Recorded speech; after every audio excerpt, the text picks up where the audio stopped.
CM YS Jagan పై జరిగిన దాడిని YCP నేతలు తీవ్రంగా ఖండించారు. చంద్రబాబు ఈ దాడి చేయించారని ఆరోపిస్తున్నారు. దీనికి బాధ్యులైన వారిని వదిలిపెట్టే ప్రసక్తి లేదని స్పష్టం చేశారు.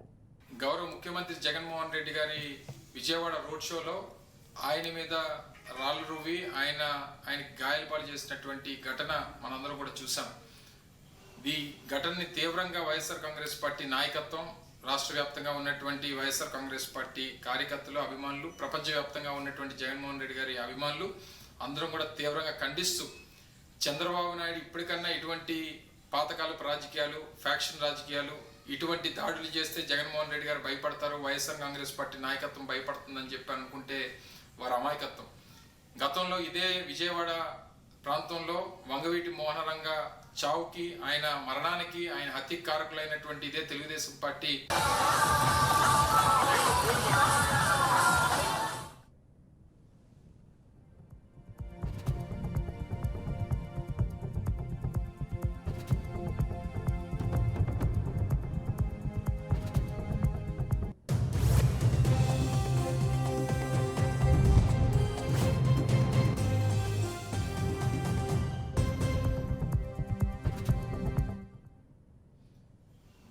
ఘటనని తీవ్రంగా వైఎస్ఆర్ కాంగ్రెస్ పార్టీ నాయకత్వం, రాష్ట్ర వ్యాప్తంగా ఉన్నటువంటి వైఎస్ఆర్ కాంగ్రెస్ పార్టీ కార్యకర్తలు, అభిమానులు, ప్రపంచవ్యాప్తంగా ఉన్నటువంటి జగన్మోహన్ రెడ్డి గారి అభిమానులు అందరం కూడా తీవ్రంగా ఖండిస్తూ, చంద్రబాబు నాయుడు ఇప్పటికన్నా ఇటువంటి పాతకాలపు రాజకీయాలు, ఫ్యాక్షన్ రాజకీయాలు, ఇటువంటి దాడులు చేస్తే జగన్మోహన్ రెడ్డి గారు భయపడతారు, వైఎస్ఆర్ కాంగ్రెస్ పార్టీ నాయకత్వం భయపడుతుందని చెప్పి అనుకుంటే వారి అమాయకత్వం.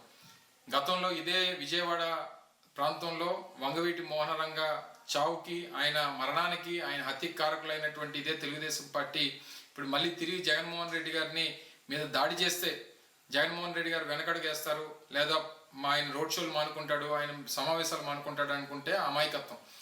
ఆయన గడిచినటువంటి 15 రోజులుగా ఈ ప్రాంతంలో, ముఖ్యంగా ఆంధ్రప్రదేశ్ రాష్ట్ర వ్యాప్తంగా చేపడుతున్నటువంటి రోడ్ షోస్ కానీ, ఆయన సమావేశాలు కానీ, సభలకు కానీ వస్తున్నటువంటి లక్షలాది మంది జనాన్ని చూసి ఓర్వలేనితనం, నేను 3 పార్టీలతో పొత్తులు పెట్టుకున్నా సరే నాకు ఎక్కడ కూడా ప్రజాదరణ రావట్లేదు, నేను మళ్ళీ ఓడిపోబోతున్నాను అనేటువంటి ఒక ఉద్దేశంతో ఈ రకమైనటువంటి చర్యలకి, కవింపు చర్యలకి చంద్రబాబు నాయుడు పాల్పడుతూ ఉన్నారు. ఇది సమంజసం కాదు.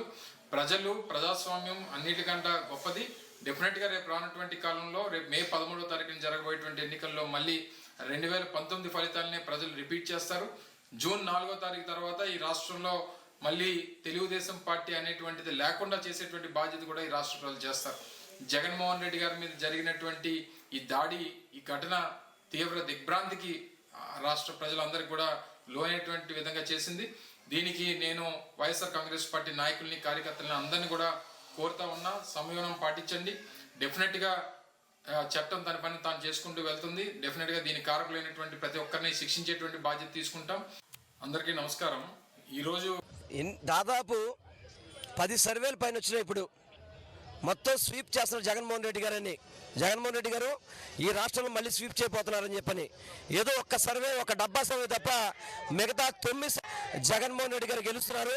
ఇది చంద్రబాబు చేసిన కుతంత్రం, ఇది చంద్రబాబు చేసిన హత్య రాజకీయాలకి ఇవన్నీ చంద్రబాబే. ఇవన్నీ మూల్యం చెల్లించుకోక తప్పదు. ఇవన్నీ కూడా రాష్ట్ర వ్యాప్తంగా ఇప్పటికి ఆయన 11-12 నియోజకవర్గాలు తిరగడం జరిగింది, జిల్లాలు తిరగడం జరిగింది. ప్రతి జిల్లాలను కూడా రోజు రోజుకి పెరుగుతున్న ఆధారం చూసి పట్టుకోలేక ఈ విధంగా జరిగిందంటారా? 100కు 100 రూపాయలు వైఎస్ జగన్మోహన్ రెడ్డి గారు సిద్ధం సభలు చూసుకుంటుంటే, ఆ రోజు మన చిలకలూరుపేటలో ప్రధానమంత్రి నుంచి కార్పొరేటర్ దాకా అందరిని తీసుకొచ్చినా కానీ ప్రజాదరణ కరువైంది. వాళ్ళు అనేక రకాలుగా మోసం చేశారు, ప్రజలకు మోసం చేయాలని ప్రయత్నం చేశారు. ప్రజలు నమ్మలేదు. ప్రజలు జగన్మోహన్ రెడ్డి గారితో పాటు ఉన్నారు. అందుకే ఈ కుట్రకి తెరలేపాడు చంద్రబాబు నాయుడు. ఈ కుట్రకి కారణం చంద్రబాబు నాయుడే. చంద్రబాబు తొత్తులతో చేయించాడు. ఇది చాలా అమానుషం అని మాత్రం మీ అందరికీ తెలియపరచుకున్నాను నేను.